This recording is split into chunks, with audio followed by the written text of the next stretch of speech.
This kind of nonsense has to stop. Let's get into it, y'all.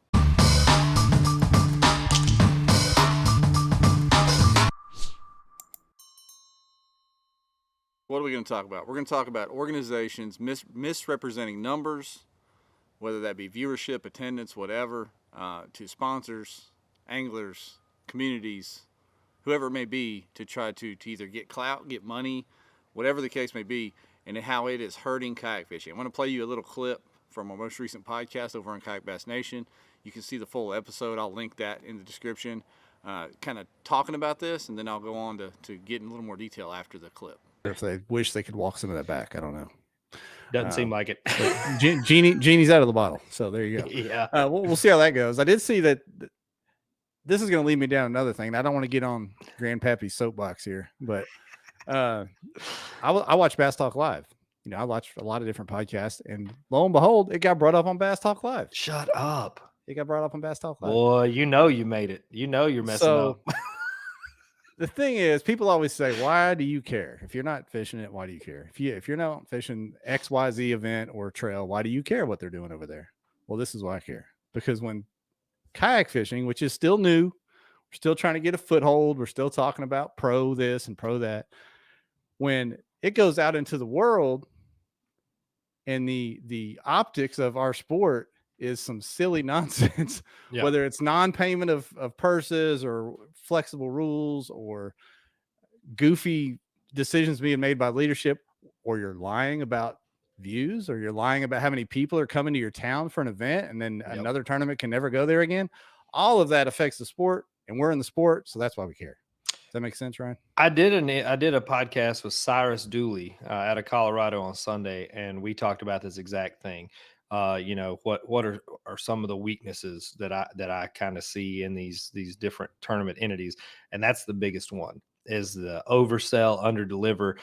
You're not just messing yourself up and your name up, you're messing the next 2 or 3 guys that come back to that company or that municipality. Like, you're hurting the overall success of the sport by not, doing what you should be doing.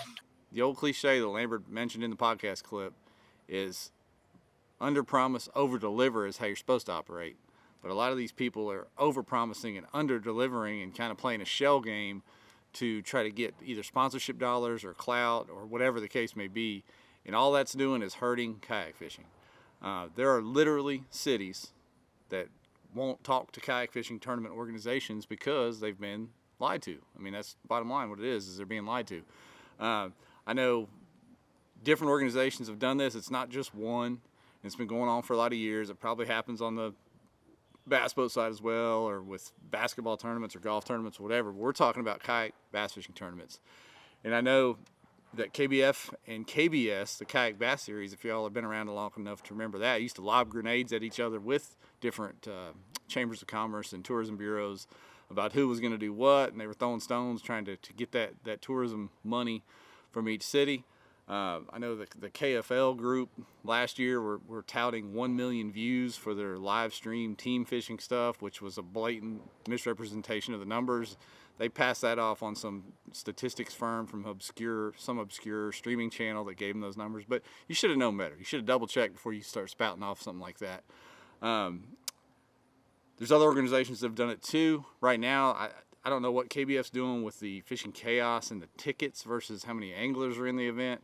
You know, some of these events show 30 anglers registered, but tickets for 4 events on one weekend show 160 tickets sold. So are they selling that to the communities, 160 tickets, and saying, hey, that's 160 entries we have? All of that is just fudging the numbers, and what that does is shines a bad light on our sport, shines a bad light on tournament organizations doing it the right way, because all these sponsors and communities here is, oh, you're a kayak fishing tournament, we've dealt with that before. They promised 150 anglers, heads in beds and coming into the community and spending money, and we got 30. So they don't want to hear it anymore. So don't do that. If you're an organization just starting out, if you're a part of an organization that has been around a while and you think might be doing this, demand accountability. Demand accountability for this, or don't fish that organization anymore. They need to go away. Look for don't go by the old mantra. Some of these people say, well, they've never done anything to me, and I enjoy fishing these trails. No.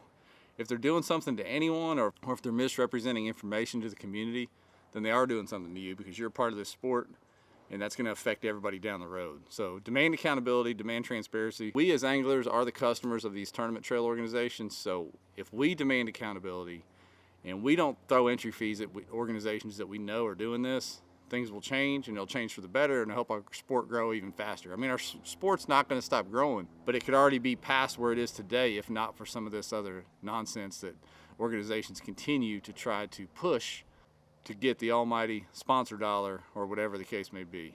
Let me know your thoughts of this in the comments. I want to know if you've experienced this, seen this, suspect this. I don't think there's any place for it in our sport, but as always, I appreciate y'all watching. Y'all have a good day.